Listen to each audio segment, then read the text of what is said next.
ان کو ایک جوتا اور جوتے کے ساتھ پالش اور پالش کے ساتھ برش دیتے ہیں تاکہ وہ جو بھی زیادہ اس جوتے کو چمکائے اس کو لا کے اسمبلی میں بٹھا بوٹ چاٹ کے نئے تنخواہیں لینے خواتین حضرات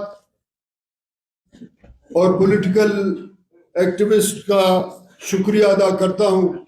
خوشخبری سنائیں کہ اس ملک کے نظام کو کیسے ٹھیک کیا جائے گا، مگر وہ آج بھی یہ پیغام دے رہے ہیں کہ انہوں نے آئی ایم ایف کے بوٹ چاٹ کے نئے تنخواہیں لینے، نئے قرضے لینے، مگر آج اتنے پولیٹیکل پارٹیز میں کوئی ایک بھی آج پوچھ نہیں رہا ہے کہ پرانے قرض کہاں گئے، کون سا سفید ہاتھی ان کو ہڑپ کر گیا، اور آپ اس وقت بھی ہر شخص کو 2.5 لاکھ روپیہ قرض دار بنا چکے ہیں.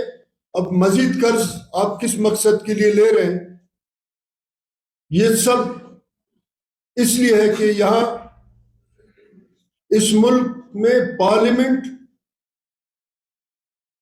ایک تجارتی سٹاک ایکسچینج بنا دیا گیا ہے. پارلیمنٹ کے اندر لوگ تجارت کرنے جاتے ہیں.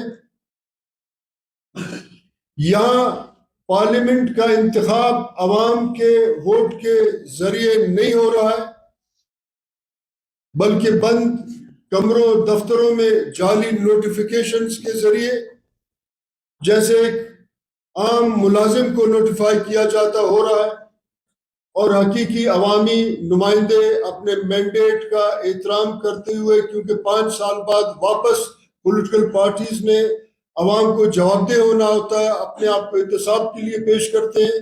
مگر پاکستان واحد ملک ہے جہاں پارلیمنٹ کو کاروبار کا ایک مرکز بنایا گیا ہے. یہ اس ملک کے لیے، اس کے وفاق کے لیے، آئندہ آنے والے دنوں کے لیے یہ خوشخبری نہیں ہے، بلکہ ایک بہت بڑا بحران کی طرف ہم جا رہے ہیں. آج بھی اگر لوگوں کا اس تمام نظام پہ اعتماد ہوتا تو دھرنوں پہ نہیں بیٹھے ہوتے. یہ ریاست کا فیلئر کا سب سے بڑا نشانی ہے کہ لوگ عدالت جانے کے بجائے وہ اس وقت بھی سڑکوں پہ بیٹھے، مگر بالخصوص کوئٹہ کو تو لوٹ مار کا مرکز بنا دیا ہے. آج آپ دیکھیں PB44 سے ایک ایسے شخص کو لا کے جتایا گیا جس کا اس حلقے سے، اس شہر سے، اس صوبے سے کوئی تعلق نہیں ہے. وہ نیمروز افغانستان کا ہے، اس کو لا کے کوئٹہ پہ مسلط کیا گیا ہے. اب ریاستی اداروں نے اندرونی خانہ آستین کے سانپوں کو لا کے اس پورے نظام پہ مسلط کیا گیا. پہلے بکرا پڑی میں بکروں کا نیلام ہوتا تھا، اب ہمارے پارلیمنٹ اور صوبائی اسمبلی میں سیٹوں کا نیلامی ہو رہا ہے.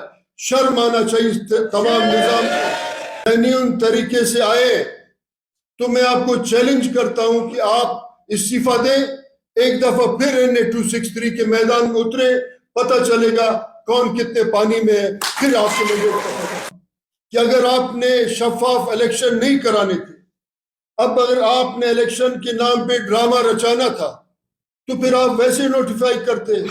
لوگوں کو اتنا تکلیف کیوں تھی، ناراضگیاں ہوئی، لوگ شہید ہو گئے، لوگوں کے گھر ویران ہو گئے. آپ نے الیکشن کے نام پہ جو ڈرامہ رچایا. اب اس کے بعد لگ یہ رہا ہے کہ خفیہ طریقے سے جن کو انہوں نے سلیکٹ کرنا ہے ان کو ایک جوتا اور جوتے کے ساتھ پالش اور پالش کے ساتھ برش دیتے ہیں تاکہ وہ جو بھی زیادہ اس جوتے کو چمکائے اس کو لا کے اسمبلی میں بٹھا. دیکھیں افسوس کے ساتھ یہ کہنا پڑتا ہے کہ کچھ لوگ لاڈلے تھے اور کچھ لوگ سپر لاڈلے ہیں. اب لاڈلے رہ گئے، سپر لاڈلوں کو ایڈجسٹ کیا گیا ہے. اب یہ پارلیمنٹ 1.5 سال چلے یا نہ چلے وہ الگ بات ہے. طاقتور طبقوں کو یہ احساس ہوا کہ فلاں شخص اگر وزیر اعلیٰ بنے گا تو ہمارا دال نہیں گلے گا لوٹ مار میں، تو انہوں نے فوراً رزلٹ چینج کرنے شروع کیے. تو میں سمجھتا ہوں کہ الیکشن کمیشن مکمل طور پہ ناکام ہے. یعنی آپ دیکھیں کہ ہالی ووڈ کے فلموں میں ایک ہیری پوٹر ہوا کرتا تھا اور اس کے چھڑی کے ذریعے کئی چیزیں چینج ہوتے تھے.